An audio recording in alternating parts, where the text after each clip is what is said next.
Pregunta 22. En esta pregunta lo que nos plantean es un cuadro clínico de un varón de 44 años que lleva ya una clínica de un cuadro constitucional con fiebre de 6 meses de evolución, pérdida de peso, inflamación de varias articulaciones. ¿Cómo es esta inflamación? Pues nos dice que afecta a interfalángicas proximales, metacarpofalángicas, carpos, codos, rodillas y tobillos. Nos lo dice en plural, por lo tanto la afectación es claramente de más de 4 articulaciones, lo cual indica que la afectación es poliarticular. Os recuerdo que la diferencia entre cuadro agudo y crónico está en las 6 semanas de evolución, cuadro agudo de menos de 6 semanas, cuadro crónico de más de 6 semanas. Bien, ante los hallazgos que acabamos de ver, podemos decir que el paciente tiene una poliartritis, parece que bilateral, porque nos lo está comentando en plural en las articulaciones afectadas, de curso crónico, de más de 6 semanas de evolución. Ante esta situación, el primer diagnóstico que siempre debemos de pensar, al ser la enfermedad que más frecuentemente produce una poliartritis de curso crónico con afectación de articulaciones de manos, es una artritis reumatoide.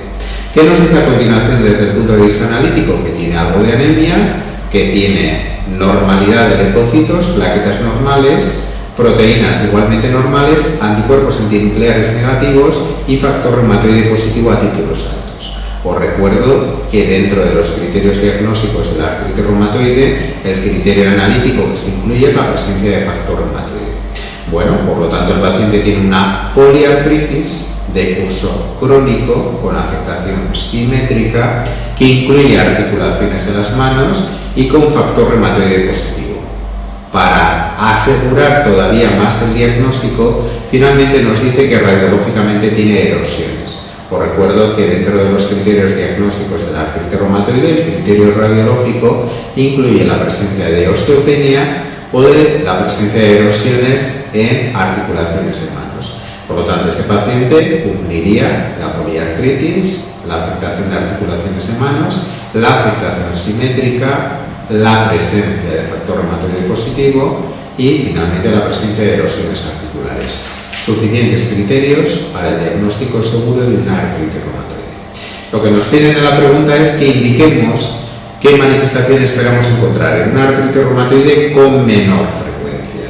La primera respuesta habla de deformidad de los dedos de las manos. La artritis reumatoide afecta de manera prácticamente constante a las articulaciones de las manos, fundamentalmente metacarpofalángicas, interfalángicas proximales y carpos, recordando que no afecta a interfalángicas distales.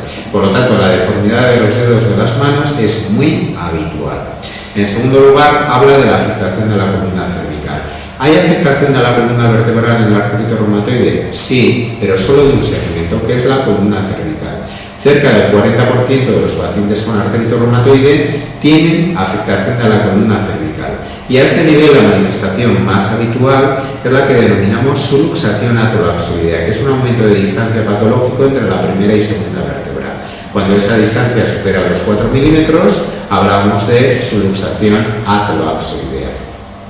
La respuesta 3 habla de artritis de hombros. En la artritis reumatoide, las grandes articulaciones, codos, hombros, rodillas, caderas, llegan a afectarse en cerca de la mitad de los pacientes. Por lo tanto, la artritis de hombros la vamos a considerar como una manifestación habitual. Y finalmente nos quedarían dos respuestas, la amiloidosis renal y el síndrome seco. Bueno, pues ante estas dos respuestas, recordad que el síndrome de seco, también denominado síndrome de Sjögren, es una manifestación frecuente en la artritis reumatoide. Un 20-25% de los pacientes con artritis reumatoide desarrollarán en el curso evolutivo de la enfermedad lo que denominamos un síndrome de Sjögren o síndrome seco secundario. La causa más frecuente del síndrome de Sjögren secundario es la artritis reumatoide. Por lo tanto, la última respuesta que queda es la amiloidosis renal. ¿Puede haber amiloidosis en la artritis reumatoide? Sí, pero es poco habitual. Ocurre en menos del 5% de los casos y por lo tanto la respuesta que vamos a elegir. ¿Cómo voy a sospechar una amiloidosis renal en un paciente con artritis reumatoide? Pues si me lo planteo en una pregunta de examen, es un paciente que tiene una artritis reumatoide de larga evolución, que lleva más de 10 años de evolución de la enfermedad, en el cual me voy a encontrar que desde el punto de vista del sedimento urinario tiene proteinuria progresiva que puede llegar a rango nefrótico, a síndrome nefrótico, y que en fases ya más avanzadas de la enfermedad produce insuficiencia renal. Por lo tanto, la menos habitual, que va a aparecer en menos del 5% de los casos, será la amiloidosis renal.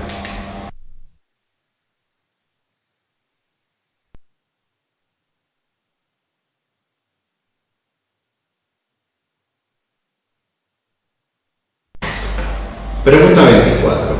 En esta pregunta nos están planteando un caso clínico en el cual nos ofrecen un diagnóstico seguro de artritis reumatoide y nos dicen a continuación que en este diagnóstico de artritis reumatoide aparecen algún dato analítico que tenemos que comentar y una serie de manifestaciones clínicas que no son muy habituales en la artritis reumatoide, pero que pueden ocurrir.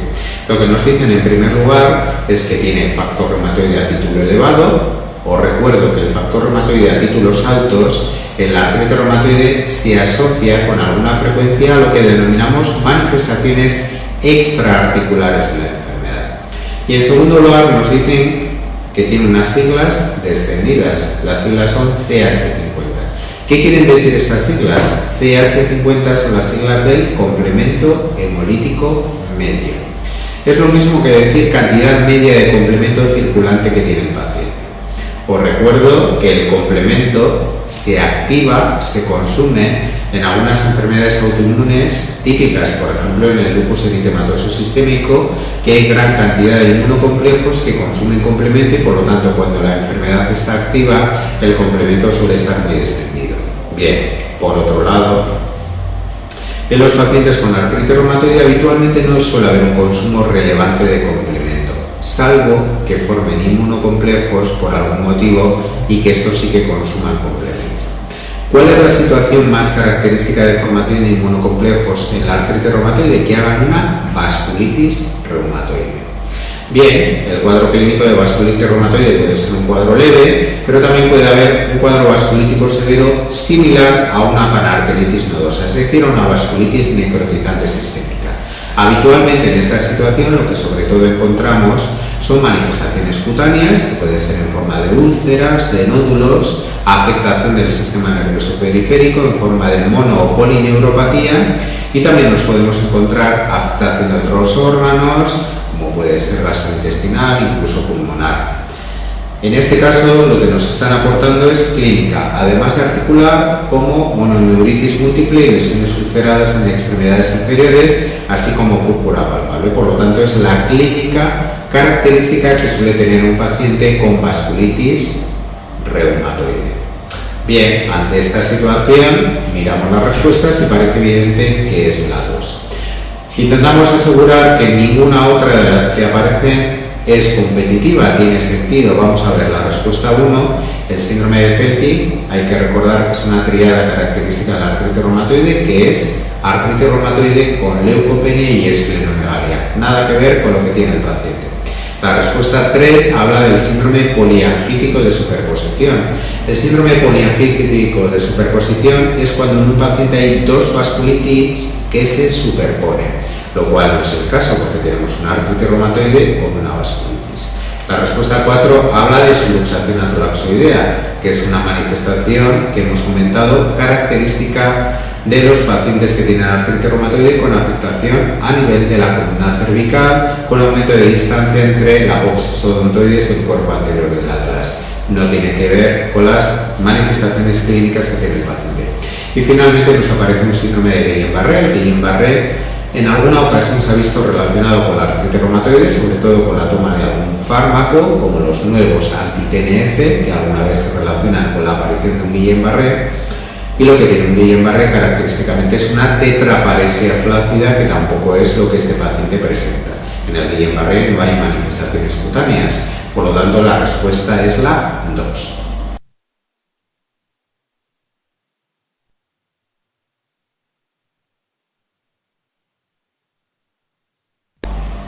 Pregunta 25. Un aspecto muy importante que habitualmente se puede preguntar en cualquier examen es cuál es la actitud terapéutica que tenemos que tener ante un paciente con artritis reumatoide. De hecho, la pregunta que nos plantean podemos inferir que varias de las actuaciones que hasta este momento se han hecho con el paciente no han sido correctas. Bien, el tratamiento de la artritis reumatoide muchas veces lo resumimos de una manera esquemática diciendo que cuando el paciente presenta síntomas inflamatorios articulares que son sugestivos de artritis reumatoide pero que todavía no tienen una confirmación diagnóstica, lógicamente vamos a empezar con un tratamiento sintomático, es decir, dando antiinflamatorios no esteroideos que pueden estar acompañados incluso de corticoides de dosis bajas. Sabemos, sin embargo, que este tratamiento es insuficiente para conseguir el control inflamatorio de la enfermedad. Por lo tanto, en cuanto hay seguridad del diagnóstico de artritis reumatoide, debemos de iniciar, aumentar el tratamiento, sumar a los antiinflamatorios y corticoides en dosis bajas un tratamiento que realmente pueda modificar el curso evolutivo de la enfermedad. El tratamiento hoy en día más utilizado es el metotrexate. Este es un fármaco que administramos bien por vía oral en dosis entre 5 a 25 miligramos semanales o bien por vía subcutánea en igual dosis. Autores que defienden la vía oral por su fácil utilización y otros autores que defienden sobre todo la vía subcutánea porque aseguramos que la absorción del fármaco es mejor que por vía oral. Bien, ambas formas de administrar el fármaco podemos considerarlas como correctas. Hay una alternativa terapéutica al metotrexate que es la leflunomida, un fármaco también con efecto inmunomodulador que tiene algo menos de toxicidad que el metotrexate, pero también parece que tiene una menor actividad para el control de la enfermedad. ¿Qué puede ocurrir? Que el paciente se quede asintomático. Si el paciente se quedara asintomático con esta medicación, podríamos considerar que la mantenemos sin añadir, sin modificar esta actitud terapéutica. Lo que pasa es que hay muchos pacientes que con metotrexate o leflunomida solo no se consigue el control de la enfermedad. Y aquí tenemos dos posibilidades terapéuticas. O bien combinar fármacos con el metotrexate o leflunomida, por ejemplo, una terapia combinada de metotrexate con sulfasalacina e hidroxicloroquina, y en caso de haber elegido la leflunomida, combinarlo con otros fármacos, o bien lo que hoy en día se considera como la actitud terapéutica más adecuada, que es la administración de terapia anti-TNF, de fármacos biológicos con actividad anti-TNF-alfa. Disponemos hoy en día de 3 fármacos a este nivel, que son el etanercept, el infliximab y el adalimumab. Bien, podemos utilizar cualquiera de estos 3 fármacos y comprobar si se produce ya la respuesta que esperamos, que el paciente disminuya de manera significativa la actividad inflamatoria respecto a la que tenía previamente. Gran parte de los pacientes con artritis reumatoide tienen una adecuada respuesta al tratamiento con infliximab. Podemos mantener el metotrexate que utilizábamos previamente en caso de que no haya habido toxicidad, y esta es la actitud que más habitualmente se toma. ¿Qué ocurre si el paciente no tiene respuesta a un anti-TNF-alfa? Podemos probar con otro anti-TNF-alfa porque sorprendentemente algunos pacientes responden a un anti-TNF y no han respondido a otro. Bien, en caso de que tampoco haya respuesta anti-TNF-alfa, hoy en día se plantea una posibilidad terapéutica más, que es la utilización de rituximab, un anti-CD20 que está sobre todo presente en los linfocitos B y que va a disminuir la respuesta inflamatoria. Se ha utilizado de manera amplia en leucemias, linfomas de célula B, y actualmente podemos utilizarlo también como última posibilidad terapéutica en aquellos pacientes que no han tenido adecuada respuesta anti-TNF-alfa con artritis. Continuación de pregunta 25.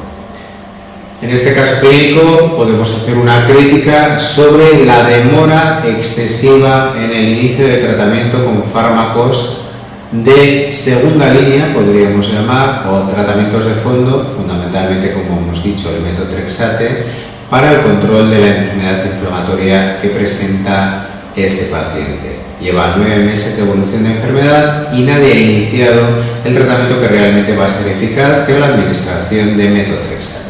Por lo tanto, la respuesta que debemos de considerar es la 4, iniciar terapia con metotrexate.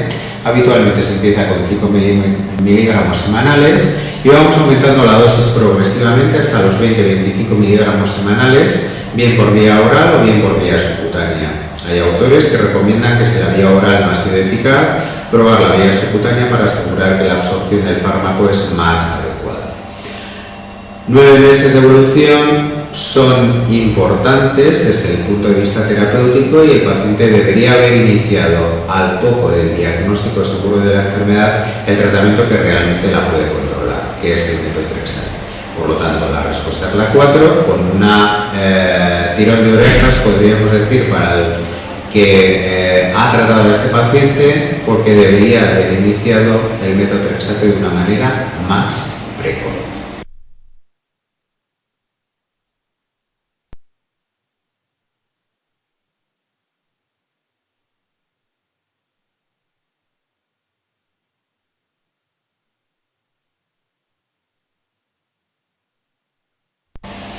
Pregunta 26. Esta es una pregunta que hoy en día probablemente no veamos ya desde el punto de vista terapéutico a un paciente con artritis reumatoide tratado con D-penicillamina. ¿Por qué motivo? Porque dentro del esquema terapéutico de la artritis reumatoide actualmente hemos prácticamente desechado tanto las sales de oro como la D-penicillamina al ser fármacos que son tóxicos y poco eficaces. Por lo tanto, es muy poco habitual que nos planteen, si la pregunta es actual, la utilización de D-penicillamina en el tratamiento de la artritis reumatoide, pero todavía podemos considerarla como posible. Bien, el paciente que está recibiendo D-penicillamina está presentando una serie de síntomas articulares, de empeoramiento de enfermedad articular, también nos hablan de afectación cutánea, de serositis y de la presencia de anticuerpos antinucleares. Ante una sintomatología como esta, debemos de plantearnos que es muy similar a la que tiene un paciente con lupus eritematoso sistémico: clínica articular, serositis, presencia de anticuerpos antinucleares, presencia de lesiones cutáneas. Y la pregunta que nos tenemos que hacer es si la D-penicillamina es un fármaco que puede producir un síndrome denominado lupus inducido por fármacos. La respuesta es sí. La D-penicillamina, igual que otros fármacos como la hidralazina, la procainamida, son fármacos que tradicionalmente hemos relacionado con la aparición de este síndrome autoinmune, en el cual se producen anticuerpos antinucleares, típicamente antihistona, ante la toma de un fármaco, produciendo síntomas similares a los del lupus eritematoso sistémico. Por lo tanto, la respuesta que debemos elegir es la primera. Suponemos que se trata de un lupus inducido por D-penicillamina. La actitud terapéutica en esta situación es muy sencilla. A diferencia de lo que podemos hacer en el lupus eritematoso sistémico, lo que vamos a hacer es suspender el tratamiento con D-penicillamina, con lo cual los síntomas relacionados al lupus inducido por este fármaco desaparecerán de manera rápida en los próximos días o como mucho en algunas semanas. En caso de que los síntomas sean muy llamativos, podemos utilizar durante algunos días corticoides por vía oral. Pero, como decimos, al desaparecer la causa que está produciendo el cuadro clínico, también va a desaparecer los síntomas del lupus inducido, en este caso por D-penicillamina.